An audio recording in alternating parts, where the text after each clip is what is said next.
You are highly welcome to the Poultry Site TV, a global platform for all farmers. Hello, you are welcome back. This is the continuation of the part 1 of how to make your own feed in your farm.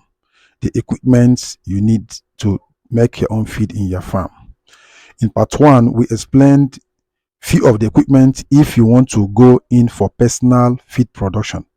But in this particular part, which is the part 2 of the same content, I'm going to explain to you how you can produce this feed for commercial purpose.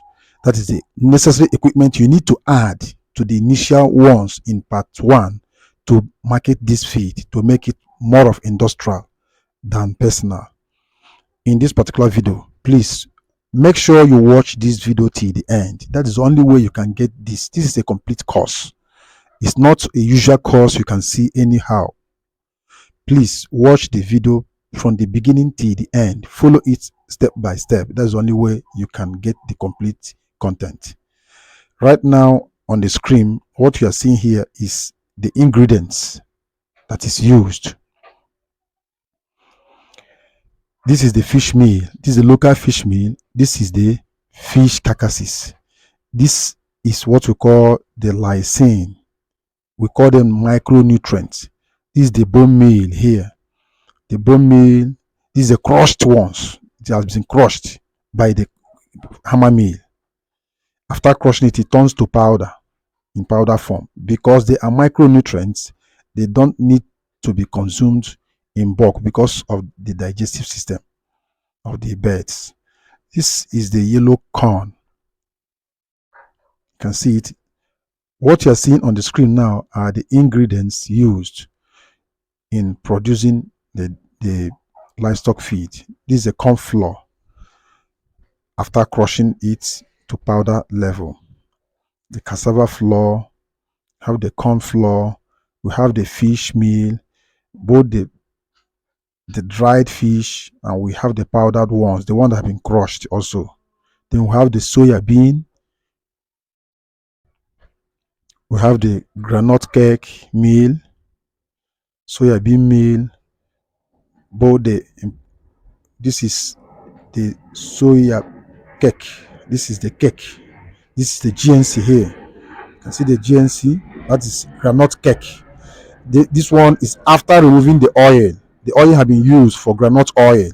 Then this is the leftover. These are the bones, the bone meal. This is before the crushing. This is the bone itself. These are animal bones. After burning it to a standard, then we get this. From here, we can now send it to the crusher or the hammer mill to break it to particles for you to get that powdered form. Here, you see the corn. Then we use different color of the corn. The yellow corn, which has more of proteinous content. The yellow corn contains protein and energy, but in feed production we use the yellow corn for mostly starter feed. Then white corn goes mostly for finishers. The corn is majorly for energy, though it contains little of protein, but the protein is too minimal. In feed production, what we consider most is the animal protein, the vegetable protein, the energy, and the lipid or the fat. These are the major sources. Then for the animal protein, you now consider the animal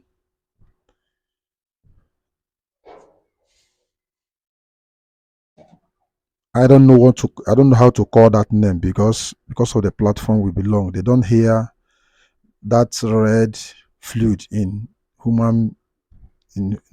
animals. They don't like hearing it on this particular platform. So we have the meal also. It is used.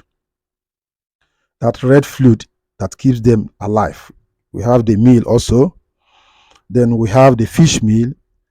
That particular red fluid that keeps animal and human being alive contains over 85% crude protein.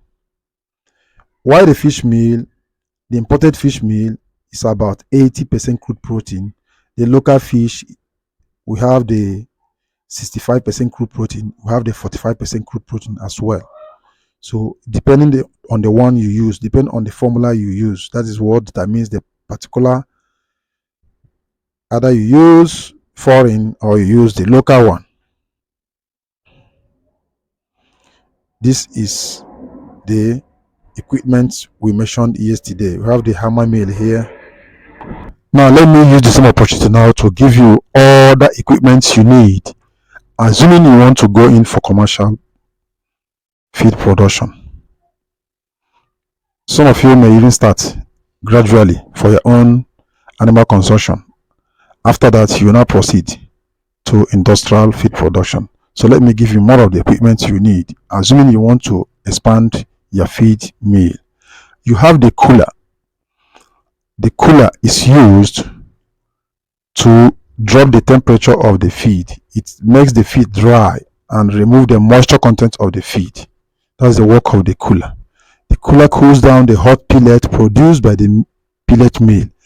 This helps in preventing nutrient degradation and ensure a longer shelf life of the feed.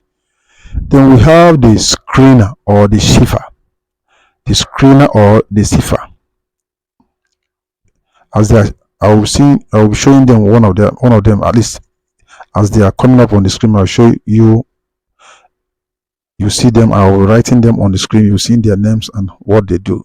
What I'm not telling you is the remaining ones that you have not heard of because you didn't hear it in first part of this particular content.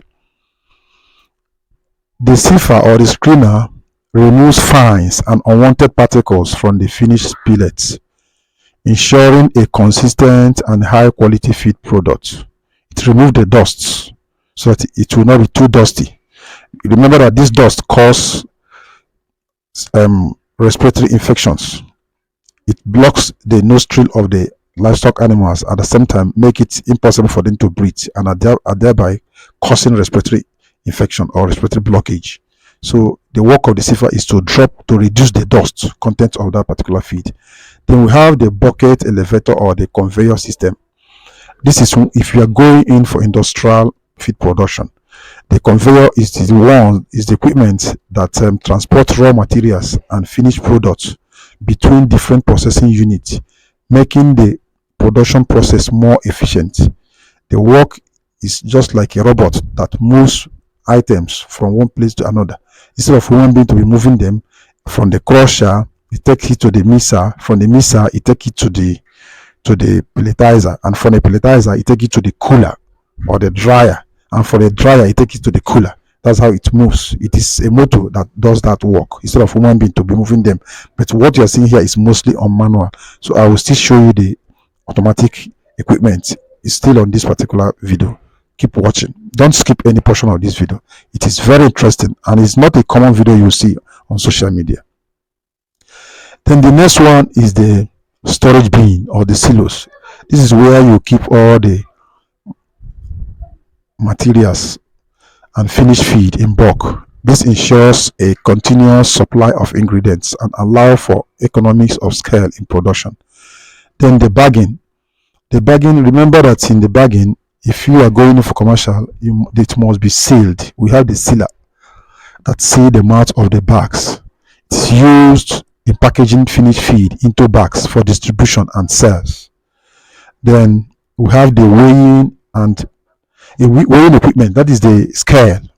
All of us know what scale is. The same scale you use in scaling your live birds. But for this particular purpose, you are going to buy a very higher capacity, if possible 500 kg scale, or even 1 ton, depending on your production level. Then the scale or the weighing equipment ensures accurate measurement of ingredients during the mixing process, maintaining the proper nutritional composition of the feed.